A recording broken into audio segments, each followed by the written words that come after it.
Hey guys, today I'm going to be doing a book review on The Ice Princess by Camilla Lackberg.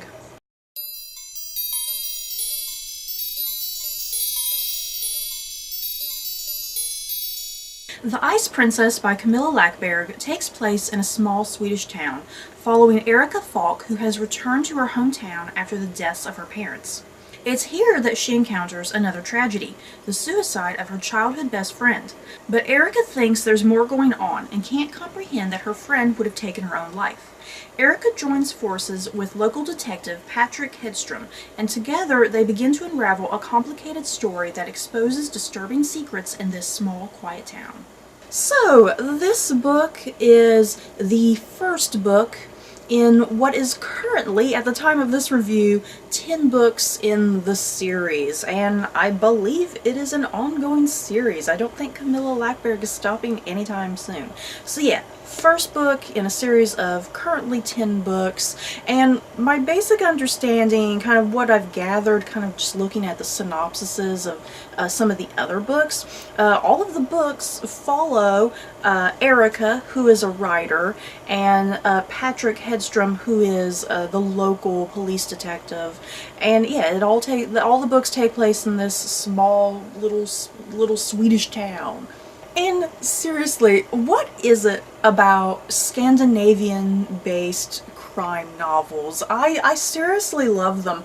I've not read too many of them, but the ones that I have read, I really love and enjoy them. And not only books, but that kind of goes to movies and television as well. You know, if it takes place in Norway or Sweden, you know, somewhere around there.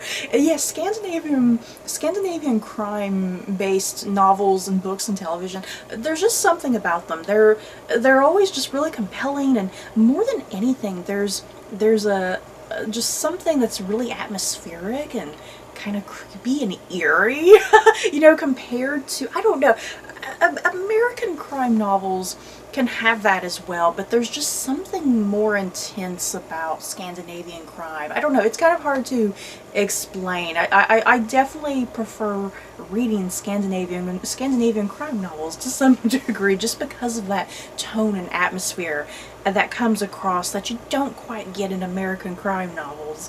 And it might just be the natural remoteness as well. You know, America doesn't have that remoteness in some ways, but these Scandinavian crime novels, there is a degree of remoteness and kind of feeling far removed from big towns and big cities and whatnot. It's like, I really love that small atmosphere. And I did enjoy this first novel enough that I think I definitely would like to continue with the rest of the series. I liked the characters, I liked kind of the atmosphere. Like I said, I already like the Scandinavian crime drama thing going on. So yeah, this was definitely kind of right up my alley. Yeah, it held my interest that I definitely would love to continue with the series in the future. I can't say that this novel is like totally 100% unique. I mean, there is something about it that's rather generic, but the thing is, the crime genre has kind of reached a point that nothing really surprises you much anymore. You know what I mean?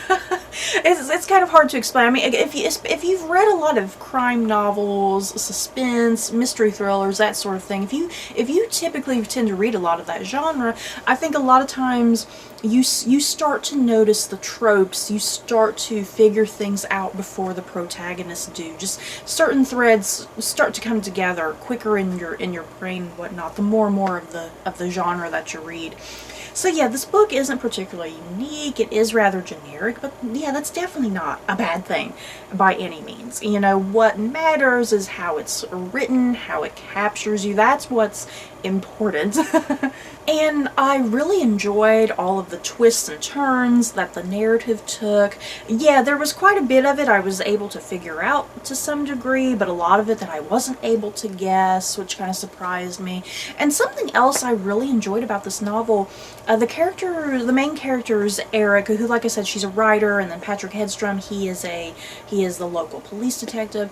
Something that I found really interesting about their two characters is that this novel really deeply explores them as characters. A lot of times with the crime genre, it's all about the plot more so than the characters. And yeah, this novel, Camilla Lackberg, makes a really big point to flesh out her leading protagonists and give them their inner demons, give them a relationship with one another, and yeah, really just flesh out their personalities and their quirks, their mannerisms.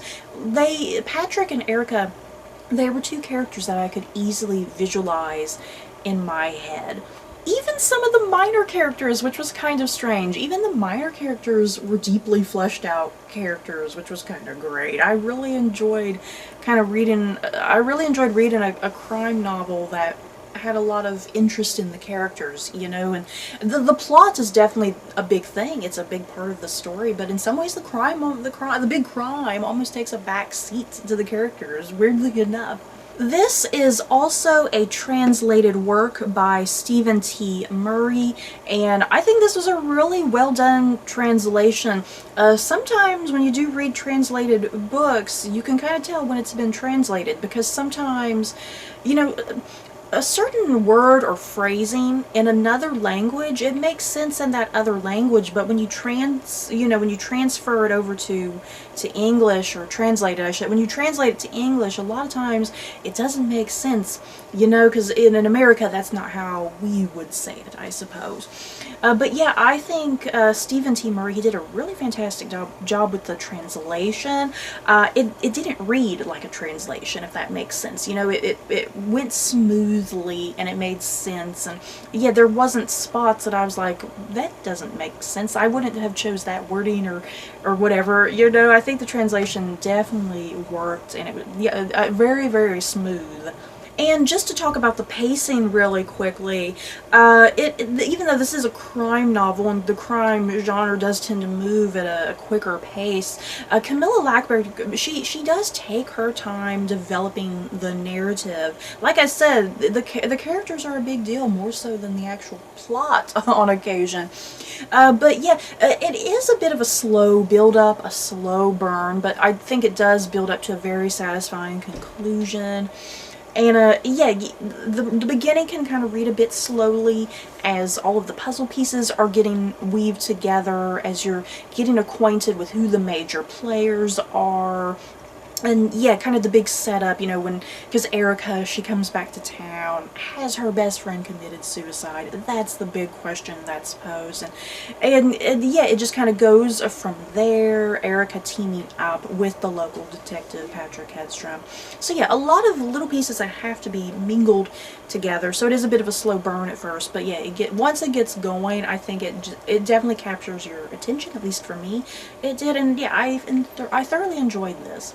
And not only really good pacing, I think, but just the descriptions that Camilla Lackberg was using. This small village, I'm not even going to pronounce the town, because I'm not Swedish, I don't want to butcher it. But yeah, the town, Camilla Lackberg, the town really comes alive, I think. I felt like I could touch this place, I could smell this place. I felt like I could walk the paths of this place. You know, just very descriptive, just easy to visualize in the brain. So that's it for this book review. Like I said, I definitely plan on continuing with this series, hopefully in the future. It's probably going to be a series that every now and then I'll pick up a book and kind of go with it. I don't know if it's the type of series I would want to binge through, but yeah, I definitely want to try to pick up some random books in the series every now and then when possible. But yeah, that's the end of this review. You guys, in the comments below, have you guys read The Ice Princess by Camilla Lackberg, or have you read any other books by Camilla Lackberg? Just let me know your thoughts down below. So don't forget to like, comment, and subscribe, and if you like this video, you may like these other videos. Bye guys.